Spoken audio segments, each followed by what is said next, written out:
The truth is, the more you try to prove yourself to her, the more invisible you become. You text. She replies, slower. You start to overthink, so you chase harder. She pulls back, and suddenly you don't even know what went wrong. You didn't mess up. You were just playing by the wrong rules.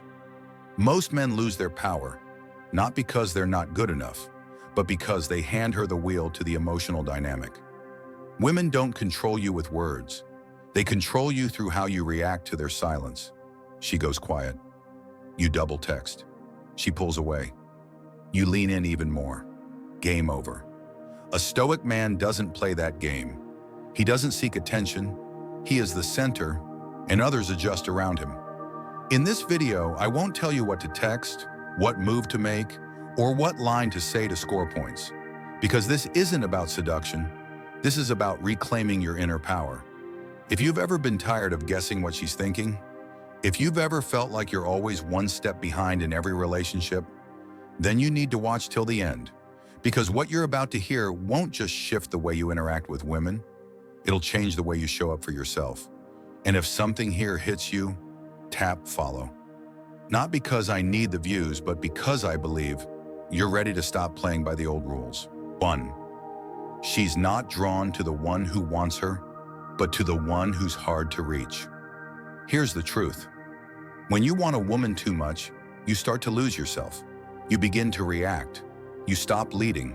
You're no longer the center. You become the follower. You text because she matters to you. You chase because you're afraid to lose. You explain because you can't stand silence. And you think, this is love. But to her, it's not love. It's you. Drifting.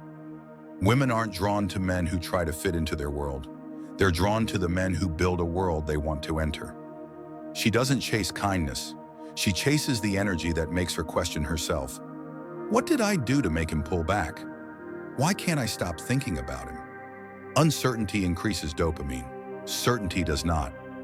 Dr. Helen Fisher, Rutgers University. That's not a trick. It's biology. The more predictable you are, the more invisible you become.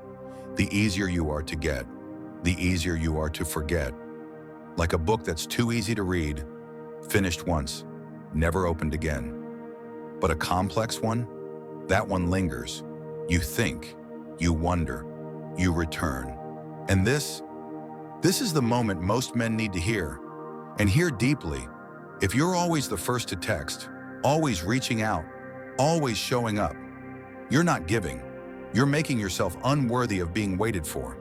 You don't need to be cold. You need to be unpredictable. You don't need to vanish. You need a world she can't control. A Stoic man doesn't react to every passing wind. He's the mountain, standing still. No need to prove a thing. She might like you, but if she can predict your next move, she won't still be thinking about you 60 minutes later. And here's the paradox. The moment you no longer need her to choose you, that's when she starts asking herself, how do I make him choose me? Why isn't he like the others?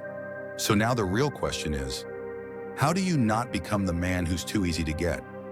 How do you make your presence feel rare, not just familiar? We'll go deeper in the next part. 2. The rarer you are, the more you're valued. The easier you are to read, the faster you're forgotten. Here's a simple truth. Nothing that shows up all the time keeps its worth. You see it everywhere. Gold is valuable because it's rare. Time is precious because you can't buy more of it. And a man with boundaries always makes others curious to cross them. The more predictable you are, the less she needs to imagine you. And when there's no imagination, there's no emotion. The mind doesn't react to what's obvious. Emotion doesn't bloom from what's always available. Predictable people are forgettable, but the ones who hold back get remembered. Think of your favorite song.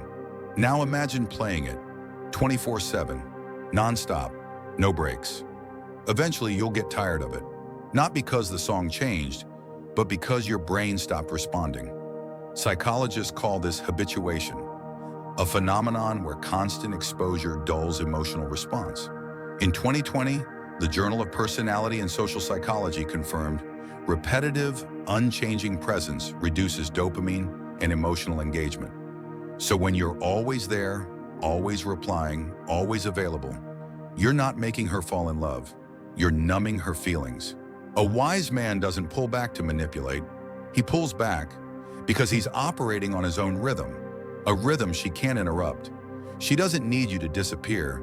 She just needs to feel that you're not always reachable. Being available is good. Being constantly available is a lack of self-respect. And here's what you need to etch into your mind. No one values what's always there. Scarcity creates desire. She won't appreciate your texts if they come all day. But if you stay silent at the right time, one message can make her think all night. You don't need to be cold. You need to be irreplaceable. You don't need to speak less to appear mysterious. You just need to move in a way she can't predict. Be the man she's not sure will text today, and that's exactly why she checks her phone more. Be the presence that arrives unannounced, because surprise stirs more emotion than expectation. You don't need to be the man she always sees. Be the man she always thinks about, even when you're not around. And when you understand the value of your absence, when you dare to not respond every time she pulls the string, you begin to take back control of the frame. And that is exactly where we're headed next. Stop reacting. Start controlling the frame. 3. Stop reacting. Start controlling the frame. In any relationship, the one who controls the frame controls the outcome. So what is the frame? It's not about who texts first. It's not about who replies faster. It's the invisible atmosphere that guides the entire dynamic, without either side realizing it. Let me give you an example. She turns cold. You ask, "What's wrong?" She says nothing. You send another text. She reads it, but says nothing. You start to worry. You begin guessing, apologizing for a mistake you can't even name. And in just a few minutes, you go from the driver to the one begging to stay on the ride. Reacting is unconscious surrender. It's when you let someone else's behavior dictate your emotional state and call it love. A Stoic man doesn't react to every ripple in the water. He pauses, he observes. He asks himself, is this even worth my attention? Is this emotion pulling me off center? Women don't test you to hurt you. They test you to see, can you stay grounded when the waves come in? Will you bend with me or hold your own frame? In psychology, this is called frame control, the ability to hold the emotional context. The one who holds the frame leads the emotional flow. The one who loses it follows someone else's tide. And here's the core truth. You don't need to control her. You only need to control yourself and let her adjust accordingly. She's distant. You don't chase. You hold the frame. She tests. You don't panic. You hold the frame. She goes silent. You keep training, writing, creating. You hold the frame. Not because you're playing hard, but because you refuse to let temporary emotion pull you off your axis. You are not her reaction. You are the reason she has to react. A man with a solid frame doesn't need to prove anything. He shows up, and everything else adjusts around him. Remember this, reacting is instinct. Control is power. When you stop reacting, you reclaim space. Space to observe, space to choose, space to lead instead of follow. No one is drawn to the man who reacts to everything, but everyone notices the man who remains untouched, yet fully present. Holding the frame is just the beginning, but presence can still be lost if you show up the wrong way. 4. Presence creates attraction, not effort. There's a truth most men avoid. The harder you try to impress, the more you lose yourself.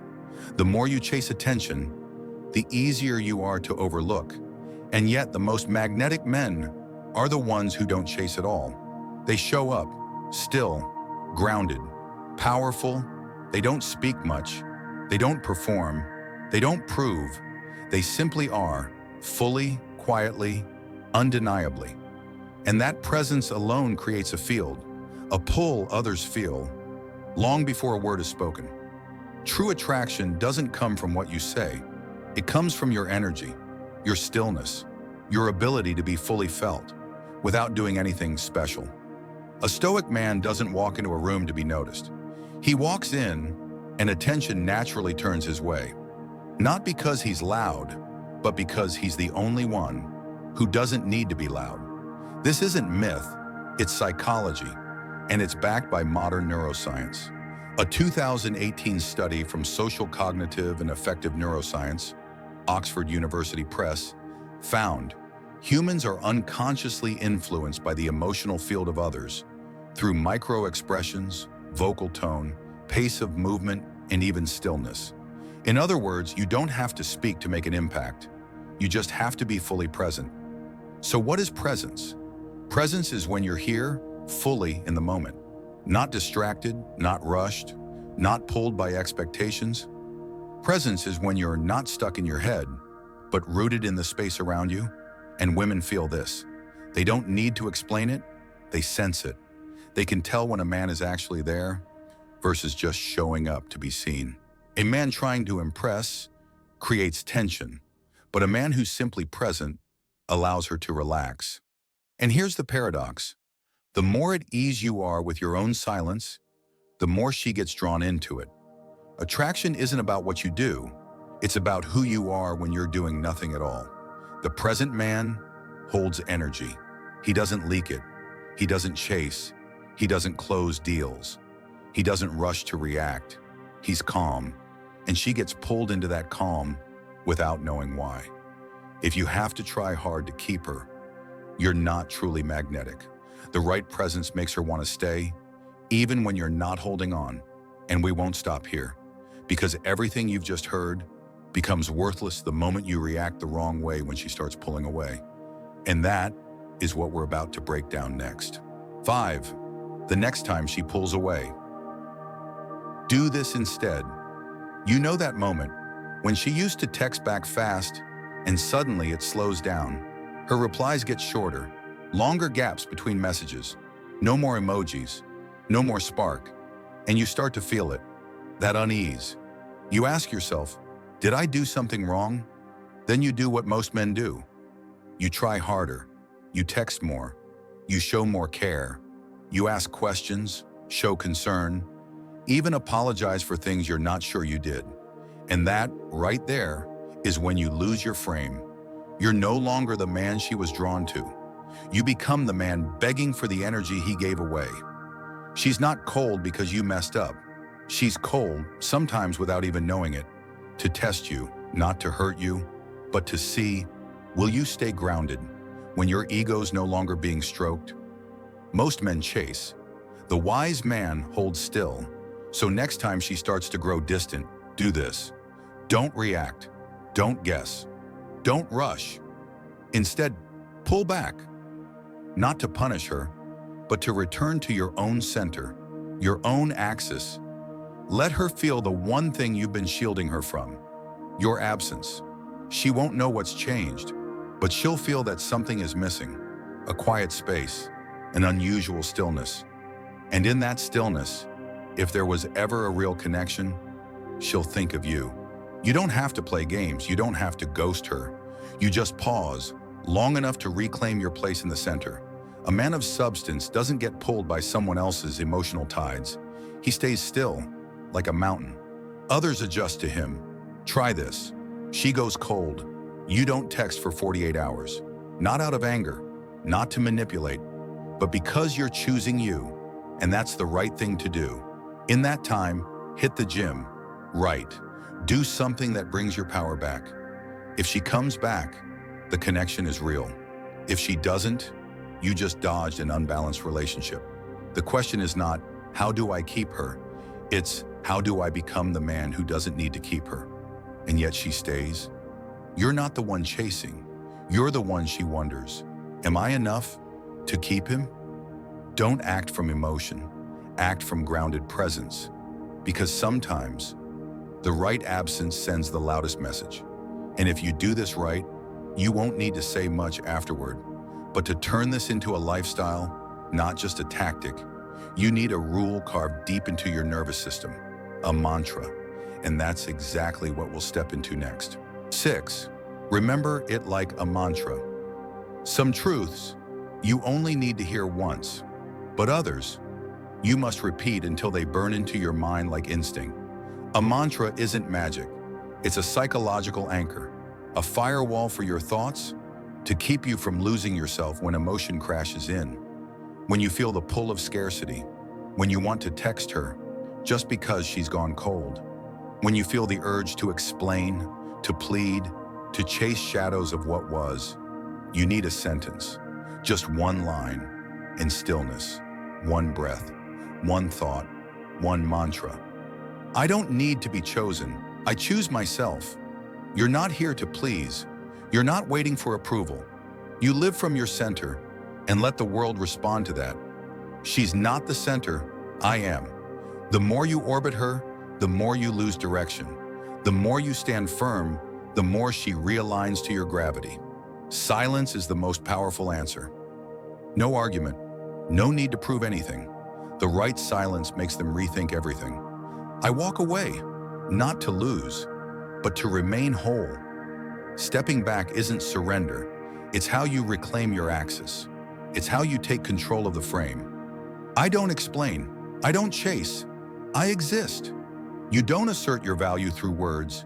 You are felt, not described. If I have to force it to stay, it doesn't deserve me. Real value isn't in clinging. It's in the courage to let go and when you must. I don't react. I choose. Reaction is impulse. Choosing action or stillness is strength. You don't have to remember all of them. Just one line. Repeat it in the morning. Or when emotion rises like a wave. In that moment, it's not just a sentence. It's mental discipline, a reset, a command line for your operating system. This isn't a technique. It's your new way of being. Because in the end, a mantra doesn't make you stronger in their eyes. It makes you unshakable in the moments that used to break you. You're no longer your former self. You're rebuilding, one conscious choice at a time. And when you live by principles, not emotions, you start to see women and yourself through a completely different lens. But this path isn't over yet, because there's still one truth most men don't fully grasp. Women don't need someone who obeys. They need someone they respect. And that is what we'll break down next. 7. She doesn't need a man who pleases her. This is where most men get it wrong. They think if they're kind enough, good enough, caring enough, she'll stay. They're mistaken. A woman doesn't need a man who always agrees. She doesn't need someone constantly asking, "What do you want?" She doesn't need someone who tiptoes around her mood just to avoid conflict. She needs a man who's solid, a man who doesn't bend to every emotion she feels, but still makes her feel safe in his presence. You can be respectful, you can be kind, but if you erase yourself just to keep her happy, that attraction will die, slowly, quietly, day by day. Women aren't drawn to men who say yes to everything. They're drawn to men with a spine, who hold their own values even in the face of emotion. The most attractive men aren't the ones who serve well. They're the ones with their own operating system that she wants to sync with. A Stoic man doesn't argue to win, but he doesn't nod just to keep the peace either. He chooses. He stays quiet when needed. He walks away when respect is gone. If you're afraid to lose her, you'll lose yourself first. A woman is truly drawn to a man she cannot control, not because he's rude, not because he's cold, but because his center doesn't shift with other people's storms. The more you try to please her to keep her, the more you lose the very thing that could have kept her, your original energy. And once that's gone, there's nothing left in you for her to respect. Don't confuse pleasing with connecting. Real connection doesn't come from saying yes. It comes from standing firm, even when she's all over the place. She doesn't need you to agree with everything. She needs you to know when to say no without fearing it'll cost her love. She doesn't need you to read her mood. She needs you steady so she can relax around you. The more you try to get it right, the more exhausted she becomes. The more calm you hold, the more she returns. It's not your compliance that makes her fall for you. It's your ability to earn her respect, even when you don't give her what she wants. A Stoic man never trades his principles for affection. He stays rooted and lets others decide if they're strong enough to stay. Because in the end, you're not judged by how much you bend for others. You're judged by how grounded you remain when everything around you spins. And if you can hold that line, you become irreplaceable in her mind. We've come a long way. We've uncovered truths most men never get taught. But one final question still remains, one that could define your entire path. Are you the one driving or just sitting in the passenger seat? 8. Final reflection. Are you the driver or just a passenger? Everything you've heard so far is not about how to get women. It's not about tricks. It's not about manipulation. This is a value system, a stance, an inner operating mode that, when lived long enough, becomes second nature. You no longer ask, what should I say so she'll like me? You start living as a man of gravity and let her feel the pull on her own. The man in the driver's seat isn't the loudest in the room. He isn't the one controlling everyone around him. He's simply the one who's not tethered to anyone else's emotions. He doesn't flinch when she goes quiet. He doesn't overcompensate when she turns cold. He doesn't rush to react when things spin out. He holds the rhythm while everyone else loses the beat. He stays on course while others spiral. You can learn every tactic, read every book, watch every video, but if deep down you're still reacting to every text she sends, you're not driving, you're still riding shotgun in your own life. The passenger lives by someone else's emotions. The driver lives by values he chose. The passenger asks, what does she want? The driver asks, what's true for me right now? And here's the paradox. When you no longer drive to impress her, that's exactly when she wants to ride with you. Everything you need is already within. No posturing, no pretending. Just pause and choose to operate from your center. And if you remember nothing else, remember this. Don't wait to be chosen. Choose yourself first. Don't try to keep her. Keep your essence. Don't speak more. Be present more. Don't react. Lead. Don't expect her to understand you. Live in a way that you respect yourself first. Women don't need you to follow their lead. They need a man solid enough for them to feel safe to stop. And if you're the one who stays calm when others lose their balance, you won't just attract women. You'll attract opportunities, relationships, and the life you were meant for. Finally, remember this. You can't control someone else's emotions, but you can control how you respond. And the moment you start responding with intention, you've taken the wheel. If this video resonated with something deep inside you, hit that follow. Not because I need the sub, but because if you're still here, you're done living like a passenger. This isn't the final video. It's just the ignition for a journey that doesn't turn back. I'll see you in the next chapter.